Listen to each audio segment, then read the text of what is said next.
Fala galera, tudo bem?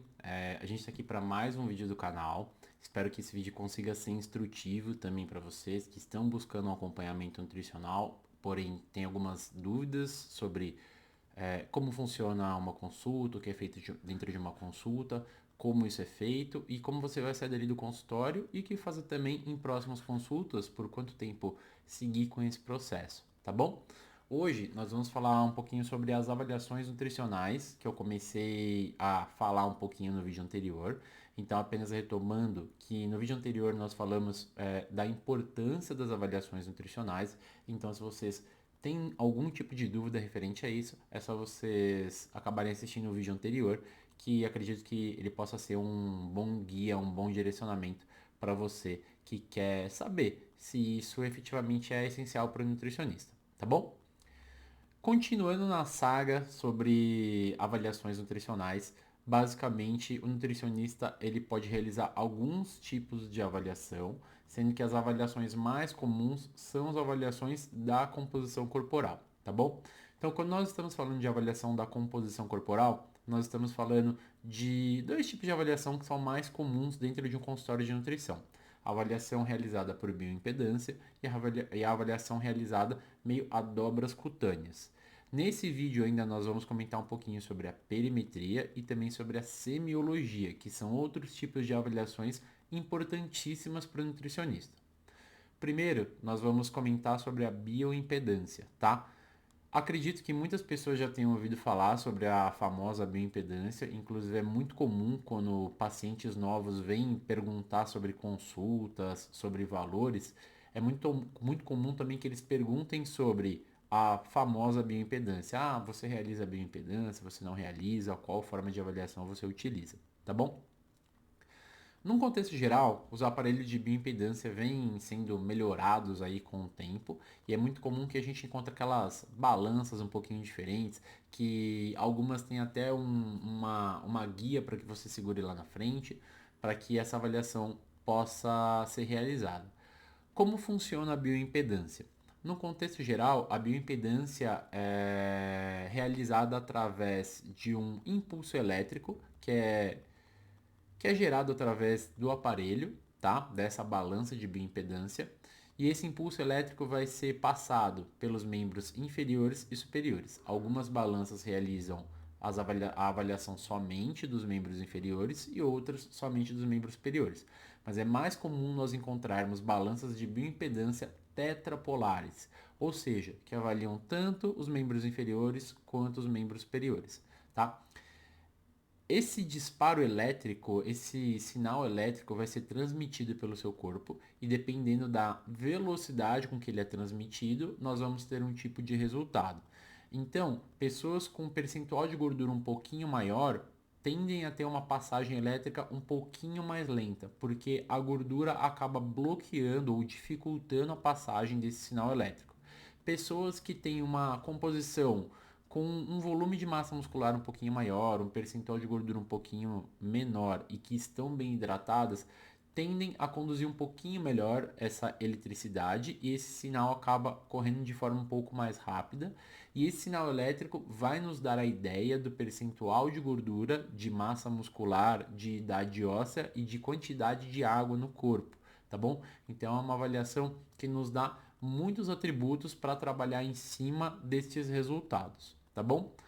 As dobras cutâneas, não sei se todos já viram ou ouviram falar, mas é aquela famosa pinça que muitas pessoas reclamam que às vezes pode doer um pouquinho, dependendo da região e tudo mais, ou da força com que o profissional acaba conduzindo essa avaliação. E nós temos algumas regiões específicas, podendo variar o método entre 3 e 7 regiões onde nós vamos realizar essas dobras cutâneas. E essa pinça vai nos dar em milímetros, basicamente, a área que nós estamos selecionando para fazer a avaliação. E se a soma dessa área for maior, o percentual de gordura também vai ser maior, realizado mediante um cálculo que vai levar em consideração alguns outros fatores, como idade, gênero, altura e peso total. A avaliação, resultado de uma possível ou de um possível acúmulo de percentual de gordura, ou de um possível valor de percentual de gordura para aquela pessoa. Não vou nesse vídeo aqui dizer o que é melhor ou o que é pior, mas acredito que o mais importante seja que o nutricionista consiga fazer uma boa avaliação, replique o método de maneira adequada em consultas futuras, tá? E é importante que vocês percebam isso dentro da consulta nutricional e das consultas subsequentes, para que nós possamos dar o feedback mais adequado.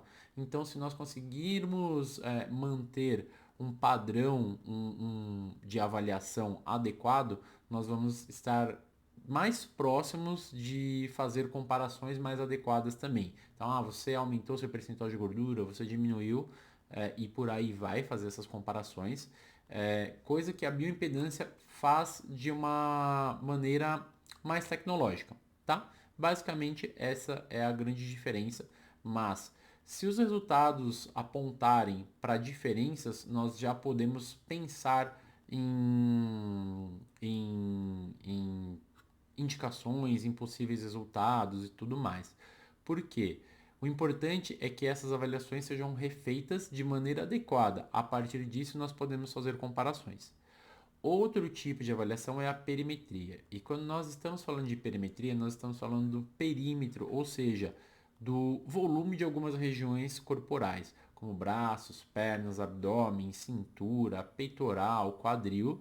E a partir disso, nós também conseguimos fazer alguns tipos de inferências, ou seja, nós conseguimos ali entender como é que está a composição, como está distribuído, onde houve melhora ou talvez onde houve um acúmulo um pouquinho maior de gordura ou ganho de massa muscular. Então essas avaliações também são importantes para que nós possamos enxergar com uma precisão um pouquinho maior ou um erro um pouquinho menor o que aconteceu durante o período entre uma consulta e outra, durante o período que você acabou treinando ou não treinando e por aí vai, tá? Outro tipo de avaliação muito importante é a semiologia, tá? A semiologia nada mais é do que a avaliação de sinais e sintomas do corpo. E esses sinais e sintomas podem denotar algum déficit ou superávit de vitaminas e minerais principalmente, tá? Então, vitaminas e minerais são os dois pontos principais que o nutricionista tem que se atentar mediante sinais e sintomas para tomar algum tipo de decisão. Então, esse tipo de avaliação deve ser feito em consultório, é muito importante, também mediante questionários. Então, como é que você tem sentido suas unhas ultimamente, cabelo, pele, olhos, sede, enfim, diversos fatores que podem acabar interferindo e ocasionando sinais e sintomas que são bem específicos dessa falta ou desse superávit de vitaminas e minerais, e isso vai ajudar também o nutricionista a direcionar alguns alimentos que possam ser um pouquinho mais específicos ou escolhas um pouquinho mais adequadas para tratar essa causa, a causa desses sinais, desses sintomas, seja por falta ou seja por excesso de alguma vitamina e mineral, tá bom? Nos próximos vídeos, futuramente, nós vamos até falar um pouquinho mais sobre a semiologia, sobre o que pode ocasionar uma queda de cabelo, uma unha um pouquinho mais quebradiça, uma pele um pouquinho mais seca, enfim, diversos sinais e sintomas que possam estar atrelados a essa deficiência ou esse excesso de nutrientes, tá bom?